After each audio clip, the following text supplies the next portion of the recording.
It's a rose winter day and the sun it fades away, and I wonder the aim of your thoughts. Every once in a while I'll drive over here after the swap meet.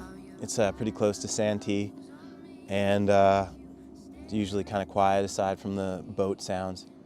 I just do a little writing, just kind of sit, catch a little sunshine, do a little bird watching, see whatever happens. You don't know how it feels. You don't know how it feels to be me. There was one time I was playing a gig, and during the gig, I was trying to watch a Golden State Warriors game on my cell phone on top of my foot. And I was like, man, that's not fair to anyone in this audience, you know? Like, my heart just wasn't in it, you know? I wasn't giving my all. My heart was in that Warriors game and then getting up at 5 a.m. the next morning. So I was planning on kind of making a little exit from music, and then the world changed in a very dramatic way.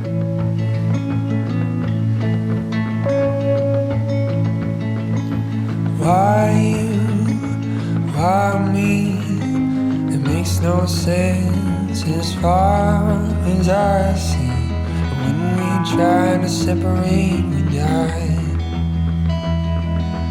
You're right, I'm wrong. Either way, we don't. I started collecting records when I was about 13. My buddy Charlie Robertson got his driver's license. He had like a Buick Skylark that we used to cruise yard sales in because we didn't have like anything better to do when we were kids. And it was in the like late 80s, early 90s, and people were just getting rid of their record collections. So we would go out in the mornings, hit up a bunch of yard sales, get a bunch of records, and then head back to Charlie's basement, and he had 2 turntables, and we just listened to it.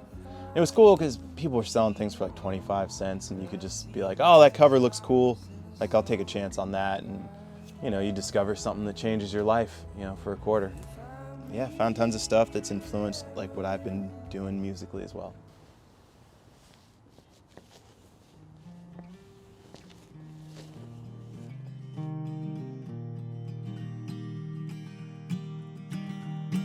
So before the pandemic, I was performing in 5 bands, writing lyrics for 8 bands.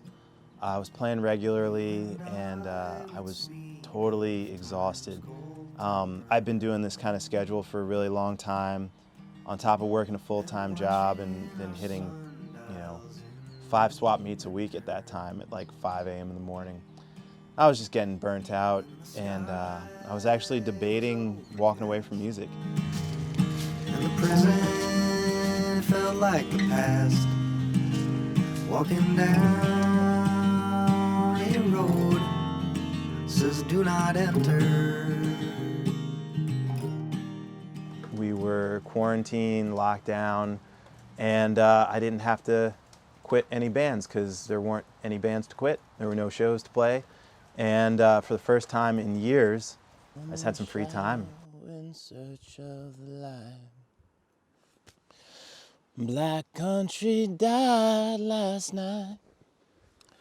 I'm on Wildcat Road. I call the project Alfred Howard Writes because I just wanted it to be like a simple, like this is what it is. And I guess part of it is just me refining like what I offer to music, and that's the writing side. You know, I'm not really trying to do a lot else. You know, I was playing percussion and all these weird homemade instruments in the bands, and like my Lyme disease has been like real bad. My joints really hurt. It's not comfortable for me to offer that anymore. So I'm just trying to put it all out there in the title, you know. Can you frame a moment? My position in music, I've always been like good at curating things, you know, and like putting different talents and musicians together, you know, just introducing people. Right off the winding highway. And I was like, what if I curated this project and like reached out to everyone who I've just met over the years and like wanted to write a song with. So I got it down to 2 songs a week. I would do 100 songs over the course of a year. I'm gonna get all these people to collaborate.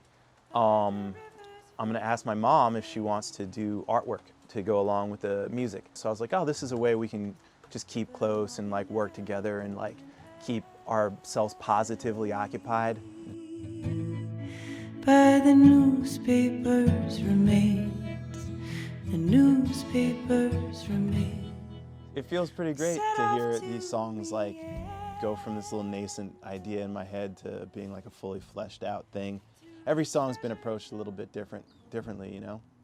But so far I've loved the result of everything that's come from it. Beneath the redwoods reaches.